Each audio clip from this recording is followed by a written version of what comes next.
यहीं रोक दो ना, यहीं रोक यहाँ दो। पे देंगे, यहाँ पे यहीं पे ये है ना। नमस्कार। नमस्कार सर। मैं doctor Rebel Sadanand, chairman Rebel foundation, senior journalist. ये राइट टू एजुकेशन के ऊपर एक मुहिम है। आपके मेरठ में लगभग 150 प्राइवेट स्कूल्स आते हैं जो सीबीएसई प्रोटोकॉल से नॉन सीबीएसई प्रोटोकॉल्स में आते हैं। उसमें सेंट्रल गवर्नमेंट की स्कीम है राइट टू एजुकेशन, जिसमें गरीब बच्चों के लिए एक उत्तरदायित्व बन के सरकार की भी और विभिन्न स्कूलों के भी। मैं आपसे एक रिक्वेस्ट करने आया हूँ। जी जी जी, बिल्कुल आरक्षित है। एंड गौतम बुद्ध नगर में हम लोगों ने इसको किया तो उसमें काफ़ी डेफिशिएंसीज पाए। वहाँ के शिक्षा अधिकारी ने बड़ा सपोर्ट भी दिया हमें, माननीय योगी आदित्यनाथ जी भी इसमें हमें बहुत सहयोग दे रहे थे।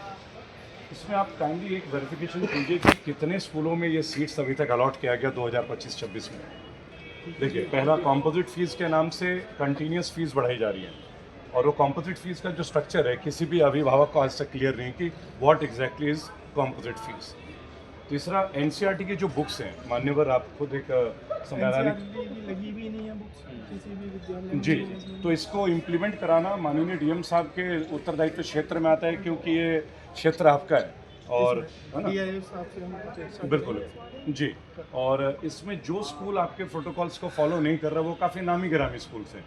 तो ऐसा तो है नहीं कि यूपी में अगर योगी आदित्यनाथ जी की इतनी सक्षम सरकार है और शिक्षा जो हम सबका अधिकार भी है मूलतः, प्रॉपर एक्शन लिया जाए। बिकॉज ड्रेसेस आप बेच रहे हैं, शूज़ आप बेच रहे हैं, लेकिन एनसीईआरटी की किताबें छोड़ के आप प्राइवेट पब्लिशर्स को बेच रहे हैं। तो हम ये ज्ञापन एक्चुअली आपको देने अच्छा, आपका शुभ नाम क्या है? Doctor Rebel Sadanand, chairman Rebel foundation. आप कब से लग रहे हैं इस मुहिम के? मैं स्टूडेंट सेवा समिति से लगभग 2020 से जुड़ा हुआ हूँ। कोविड टाइम्स में काफ़ी काम किया करार जी ने, एंड मेरठ में लगभग 1000 से ज़्यादा बच्चों को फ्री कोचिंग दी है इस लड़के। एज ए यूथ ये स्टार्टेड और बहुत अच्छी शुरुआत की इन्होंने। एंड विभिन्न मंचों पे मैं देखता हूँ कि सरकार के जो अधिकारी हैं उन्होंने भी काफ़ी इनके काम को प्रोत्साहित तो किया। आपका मेरठ में ये पहला है? नहीं, मैंने मेरठ में कई सारे मुहिम कर रखे हैं, एंड मैं नेशनल लेवल मूवमेंट्स को देखता हूँ। और ये जो मूवमेंट है ये हमारे पूरे देश की एक शुरुआत है। वन नेशन जी। ऑन एन एवरेज 3 मिलियन से 4 मिलियन लोग हमारे पेज पर रोज लैंड करते हैं। ये सब लोगों का आशीर्वाद है, और हम केवल जनहित के मुद्दाओं को लेकर चलते हैं। माननीय डीएम साहब के पास आज हम आए थे राइट टू एजुकेशन को लेके, और आप मीडिया साथियों का बहुत धन्यवाद कि आपने अपना मंच दिया। एंड इसके ऊपर अभी हम लोगों ने अप्रॉक्सीमेटली 50 RTIs इम्प्लीमेंट किए, जिसके लिए हम लोग आपके विभाग मंत्री से मिल जाएंगे, मेरी टीम भी आएगी आपके पास, या आप लोगों के सहयोग के लिए, बिकॉज आप लोग हमारे लिए इतना कुछ कर रहे हैं। बट इन स्कूलों पे देखिए, अभी सेशन 2026 का मार्च ऑनवर्ड स्टार्ट होगा, तो अगर फिर ये फीस बढ़ाते हैं तो क्या सरकार सैलरी बढ़ाती है क्या हर साल? अगर वो सैलरी हर साल नहीं बढ़ाती है तो ये फीस हर साल कैसे बढ़ा सकते हैं? ये हमारा एक छोटा सा उद्देश्य है। धन्यवाद आपका, आपने इस चीज़ के लिए। बाकी हम मुलाकातें करेंगे आपसे। नहीं, ये as a responsibility, as a task है हम सब के लिए। टास्क सर, अब यूर रेडियम आउट हियर। चलिए। जी रेबल सर, जैसे कि आज ये स्टूडेंट सेवा समिति यहाँ स्कूलों के खिलाफ धरना दे रही है जी, क्या मैसेज है आपका देश की जनता के नाम, और स्कूलों के लिए क्या चेतावनी लेके आप आज यहाँ पहुँचे हैं? देखिए, सबसे पहले आपका मंच का धन्यवाद। और ये स्कूलों के विरुद्ध कोई धरना नहीं है, पहले मैं आपको बता दूं। ये जो अत्याचार हो रहा है शिक्षा के नाम पे, उसके लिए एक विरोध है और एक जागरूकता अभियान है जो स्टूडेंट सेवा समिति के राष्ट्रीय अध्यक्ष करार हुसैन साहब, ये आज की बात नहीं, मैं लगभग 8 साल से उन्हें देख रहा हूँ, वो केवल शिक्षा के मुद्दों पे ही लोगों के बीच आते हैं या सड़कों पे आते हैं। और मुझे लगता है कि जितने भी प्राइवेट स्कूल हैं, मेरा बेटा भी प्राइवेट स्कूल में ही पढ़ता है, तो जब हमारे केंद्र सरकार की एक समिति है कि एनसीईआरटी की किताबें ही बेची जाएं, तो प्राइवेट पब्लिशर्स की किताबें क्यों बेची जाती हैं? ये प्रश्न तो हर भारतीय को होना चाहिए। इसमें कोई जाति पाति या रिलीजन का मसला नहीं है, क्योंकि जहाँ भी परिवार होंगे, बच्चे होंगे, जहाँ भी बच्चे होंगे स्कूल जाएंगे, और जहाँ भी स्कूल जाएंगे वहाँ फीस भी भरी जाएगी। अब देखिए, कोविड के बाद उत्तर प्रदेश शासन ने कॉम्पोजिट फीस के नाम से एक बिल पास किया। अब वो कॉम्पोजिट फी क्या है? अगर आप किसी भी एक अभ्यर्थी के या स्टूडेंट के पिताजी से या माताजी से, छात्र के पेरेंट्स से पूछें, उन्हें इसकी जानकारी नहीं होगी। आप ट्रैफिक वायलेट कर रहे हैं, आपको मालूम होगा हेलमेट का चालान कितना है, लिखा रहता है ना चालान पे भी।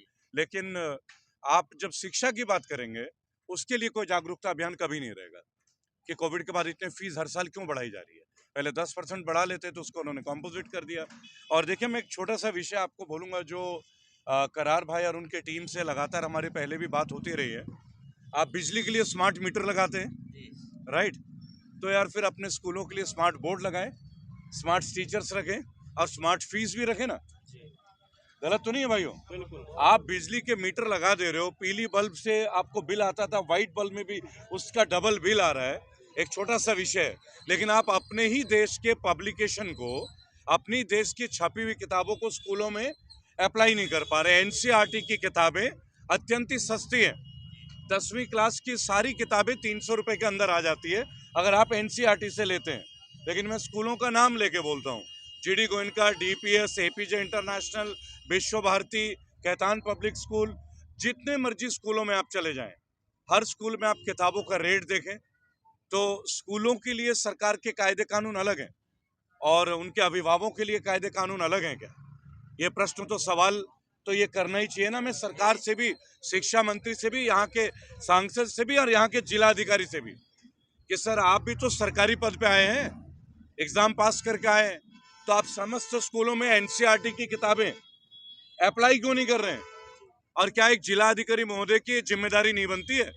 मैं मुख्यमंत्री तक बाद में जाऊंगा, हम मेरठ में तो जिले की बात करते हैं, क्यों पहले जिले की बात करते हैं, फिर प्रदेश की बात भी कर सकते हैं। तो क्या जिला अधिकारी कभी चाहते हैं प्राइवेट स्कूलों में कि क्या एस्केलेशन है, स्कूल के नाम पे जूते, कपड़े, टाइज सब हम लोग खरीद रहे हैं स्कूलों से? क्या बाहर दुकानें नहीं थी? इन्होंने वहां की दुकानदारों की भी रोजी रोटी छीन ली। अब स्कूल में क्या है, माता पिता कुछ बोल नहीं सकते, मोबाइल जमा कर लेते हैं। क्या शिक्षा में कोई क्रिमिनल जाता है क्या?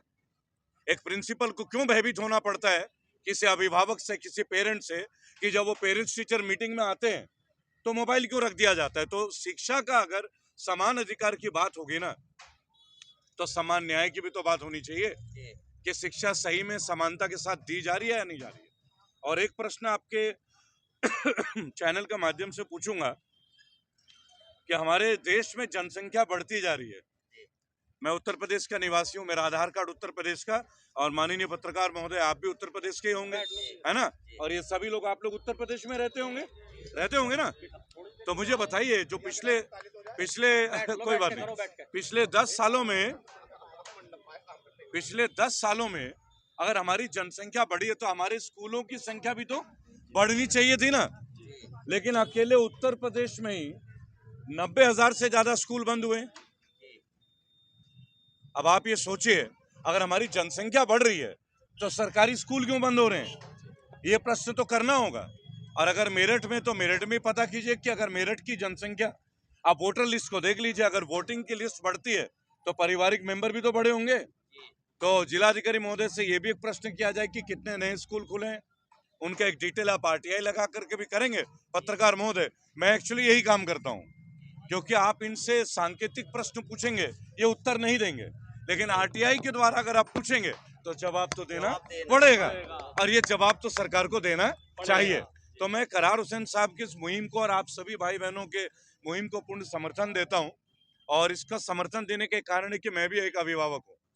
कई महीने में मैं अपने बच्चों के स्कूल में भी जाके इस बात का विरोध करता हूं, तो बाकी पेरेंट्स, बाकी बच्चों के माता पिता मुझे देखते हैं, तो मैं कहता हूं कोई नहीं, जैसे बोलते हैं ना, मकान आज एक टूटेगा तो छत पे तो तुम्हारे भी घर होंगे। तो आज अगर सवाल नहीं पूछोगे, कल तुम्हारी बच्चों की भी बारी आएगी। देखिए, पहले एक पेरेंट्स टीचर एसोसिएशन होता था, आप जानते हैं, टीचर्स और पेरेंट्स का एक एसोसिएशन होता था, कोई भी मुद्दा होता था उसे पीटीए बोलते थे। अब तमाम प्राइवेट स्कूलों में पीटीए बंद कर दी गई है। अब ये पीटीए क्यों बंद कर दी गई है? अगर आप अपना एक संस्था ही ना रखो, भाई हमें मेंटेन करने के लिए लॉ है, पुलिस प्रशासन है, कानून के लिए जुडिशरी है, तो बच्चों के माँ बाप के लिए और बच्चों के लिए कोई संस्था नहीं होनी चाहिए क्या? ये तो संवैधानिक ढांचा हमारे देश का। जितने भी शहरों में चले जाएं, किसी स्कूल में अब पेरेंट्स टीचर एसोसिएशन नहीं है, यानी अभिभावक और शिक्षकों का कोई एसोसिएशन नहीं है। अब अगर आप एक बात बोलते हैं ना, तो आपका बच्चा टारगेट होने लगता है। लोगों को शर्मिंदगी लगती है अपने बच्चों के बारे में प्रश्न करने में। आप बाजार में एक बात पूछ लो कि मैडम हम यहाँ से क्यों ले रहे हैं, हम पैंट यहाँ क्यों सिला रहे हैं? अब देखिए, स्कूलों में ही पैंट खरीदो, स्कूलों में ही शर्ट खरीदो, स्कूलों में ही सब चीजें खरीदो, तो एक काम करो, जूतों का पॉलिश भी स्कूलों में करवा लो। सही बात है भाई, जूते खरीद सकते हैं जब, तो फटेंगे जूते तो सिलवाओ भी स्कूलों से, पॉलिश भी कराओ। भाई आप अलग अलग तो नहीं कर सकते ना कि मोची बैठेगा बाहर और तुम जूते बेचोगे अंदर।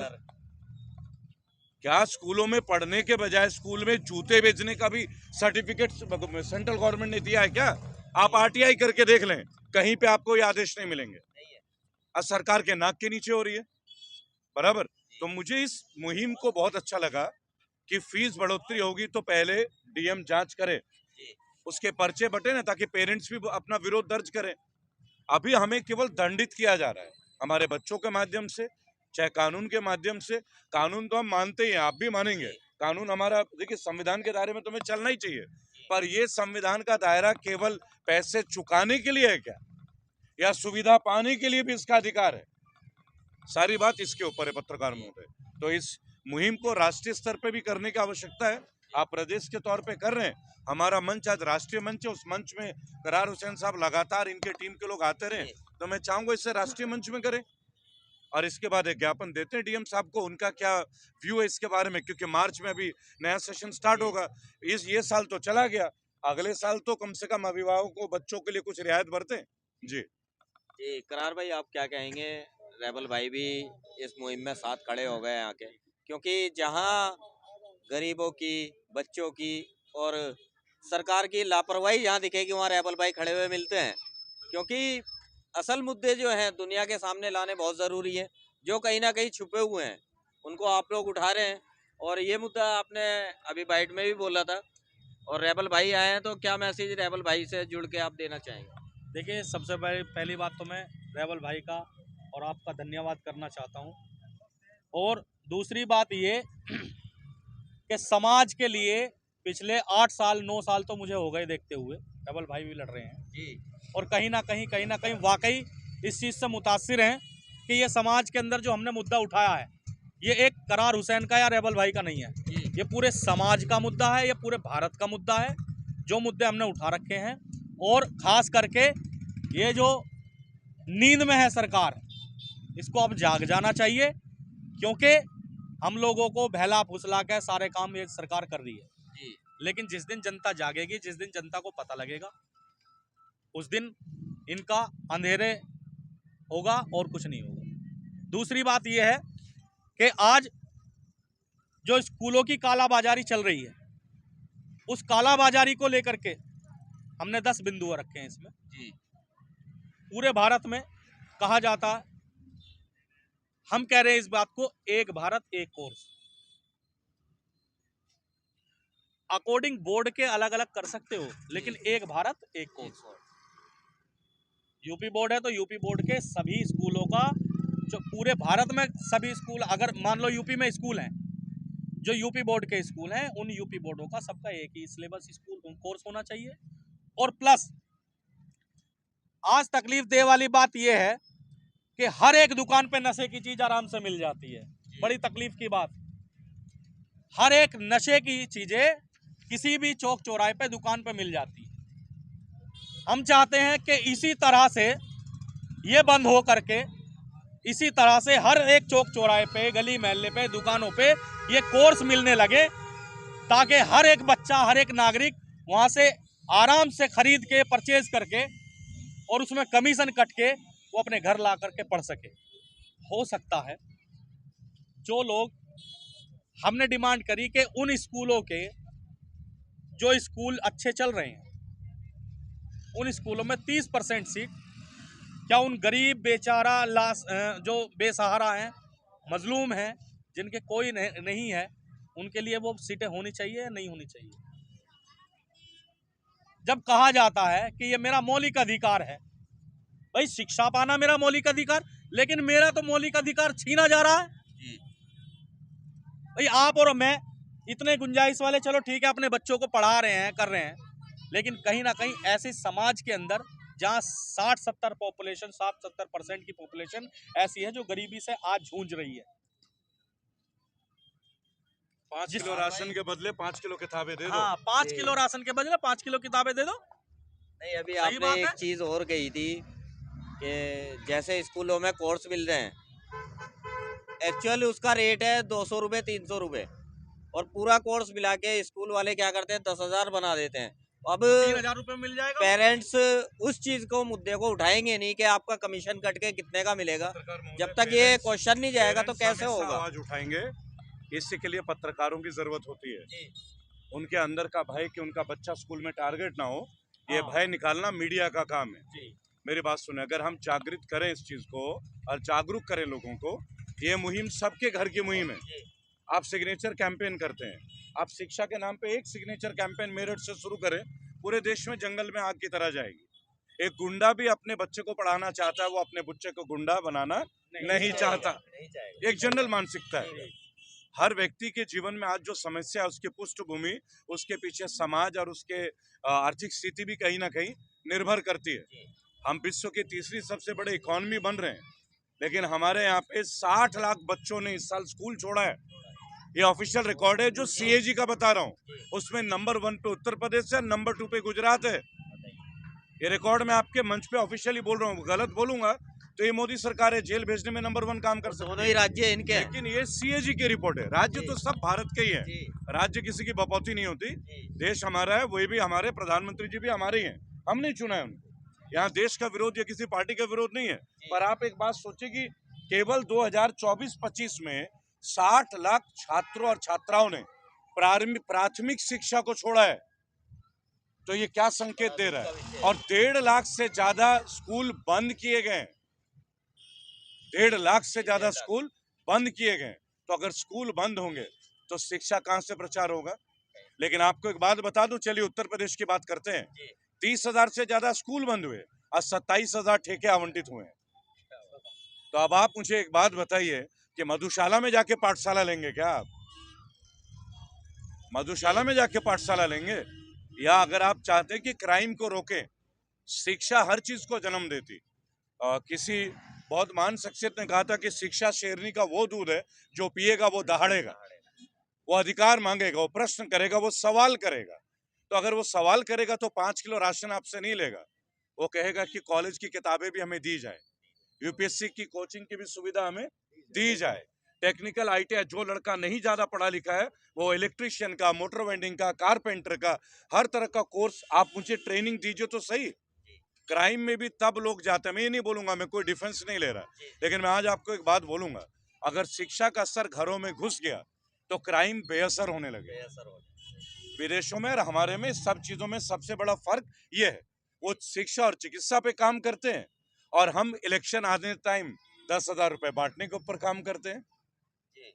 बराबर, इतना सा विषय है। आपने 10,000 बांट दिया 70 लाख लोगों को एक राज्य में, 10,000 में एक परिवार के 4 बच्चों के साल भर की किताब आ जाती है। आपको पैसे देने की जरूरत नहीं थी, आप उनकी स्कूल की फीस माफ कर देते। देखिए, ये विषय विचारों का है। वोट आपको तब भी मिल सकते हैं जब आप प्रैक्टिकल काम करोगे, लेकिन अगर आप किसी को शिक्षित करने में योगदान नहीं दोगे तो आपको तो झंडे वाले ही मिलेंगे। अब फिर चाहे वो बच्चे नौनिहाल जो अभी आपके मंच के पीछे भी है, वो बच्चे भी भटकेंगे और बच्चे शहरों के भी भटकेंगे, और बच्चे भटकेंगे एमबीए बीटेक करने के बाद भी, अगर उन्हें रोजगार ना मिले। तो देखिए, शिक्षा का मुहिम हर परिवार का मुहिम है। करार भाई ने आंशिक तौर पे जो शुरुआत की है, बहुत जल्दी लोग जागरूक होंगे, सामाजिक व्यवहार को समझेंगे। शिक्षा में सामाजिक व्यवहार भी सिखाती है, कहाँ बैठना है, कैसे खड़ा होना है, बड़ों के सामने कैसे रहना है। इंग्लिश में मॉरल साइंस बोलते हैं, हम लोग नागरिक शास्त्र बोलते हैं। तो शिक्षा तो इसका आवश्यकता है। अब जब बच्चे सुबह से बाहर भटकेंगे, गली चौपालों में करेंगे, बड़ों की आवाजें सुनेंगे, बड़ों की बातें सुनेंगे, तो शिक्षा जगत से तो दूर होंगे ना। तो मौलिक अधिकारों का उल्लंघन नहीं होना चाहिए। प्रत्येक स्कूल में एक आरक्षित स्थान है, गरीबी नियंत्रण रेखा के नीचे, शारीरिक तौर पे जो विकलांग है उनके लिए। यहाँ मैं कास्ट और रिलीजन की बात नहीं कर रहा, यहाँ हमारे देश की जो सब समाज की जो बेसिक स्ट्रक्चर है, हम लोग बोलते हैं राइट टू एजुकेशन, आरटीई। लेकिन मैं अब आपको बताऊं, एक गौतम बुद्ध नगर का उदाहरण दे देता हूं, आप चौंक जाएंगे। गौतम बुद्ध नगर के बीएलओ जो थे, शिक्षा अधिकारी, उन्होंने एक कंप्लेन भेजा लखनऊ में मुख्यमंत्री जी को, एंड सक्सेना जी उनका नाम है, मैं नाम लेके बोलता हूं क्योंकि हमें घबराहट नहीं है। धर्मेंद्र सक्सेना जी ने वो नोटिस भेजा कि 4 साल से सरकार ने प्राइवेट स्कूलों को, जब गरीब बच्चों को पढ़ाते हैं ना, तो सरकार, राज्य सरकार उनको फीस वो भरती है। 4.5 करोड़ रुपए बाकी थे, मात्र 80 लाख रुपए दिए 4 साल में। तो वो स्कूल गरीब बच्चों को क्यों लेंगे? उनको भी तो टीचरों का सैलरी देना होता है ना। सक्सेना जी ने प्रश्न किया और अगले 3 दिन के अंदर उनके ऊपर छेड़खानी का केस दर्ज करके उन्हें उनके पद से हटा दिया गया। तो ये प्रश्न जब पत्रकार उठाए, ये प्रश्न जब अभिभावक उठाए, अब धर्मेंद्र जी ने तो अभिभावकों के लिए किया, बच्चों के माता पे, लेकिन बच्चों के माँ बाप गूंगे रह गए। अपने अधिकारों के लिए, अगर आपके अधिकारों के लिए कोई लड़ रहा है, आपको भी उसको न्याय में लाने के लिए लड़ने की आवश्यकता है। हम गैर जिम्मेदार हो रहे हैं, पहली बात है ये। नहीं तो आप प्रश्न करेंगे तो एमएलए एमपी क्या होता है, सभी आते हैं। हम मौलिक अधिकारों के लिए रास्ता जाम क्यों करते हैं? चलिए ना विधायक जी के घर, विधायक जी से प्रश्न करते हैं। जब आप तो वोट मांगने तो विधायक जी यहीं आते हैं, तो विधायक जी से भी तो पूछा जाएगा कि तुम्हारे विधायक वाले जो क्षेत्र है, विधानसभा क्षेत्र हैं, उनमें एनसीईआरटी की किताबें क्यों नहीं बिकती? आप इंटरफेयर करें, इसके लिए हमें गवर्नर की जरूरत ही नहीं है। तो हम इस पद्धति पे चलते हैं। मुझे आशा है कि करार भाई इस पद्धति में चलेंगे और इसमें जो सहयोग होगा राष्ट्र मीडिया का, वो मीडिया का समर्थन में, और वॉलंटियर्स के समर्थन आप जैसे भाई सारे करेंगे। जी बहुत धन्यवाद आपका, आपने बहुत बातें ऐसी कह दी जो शायद देश की जनता उन्हें जानती भी नहीं है। वो मुद्दे आप हमेशा उठाते हैं, और आज भी आपने कुछ मुद्दे हमारी संस्था को भी, स्टूडेंट सेवा समिति को भी एक नया मुद्दा दे दिया है। उस पर हम चाहेंगे करार भाई भी काम करे और पूरा देश मिलके इस मुहिम को आगे बढ़ाए। और ये जो जागरूकता ही तो है, वन स्कूल वन फीस का जो मैटर है, तो ये सबसे बड़ा मुद्दा है, ये होना चाहिए। तो वन स्कूल वन कोर्स क्यों नहीं हो सकते? और ये होना बहुत जरूरी है। बहुत धन्यवाद रेवल भाई।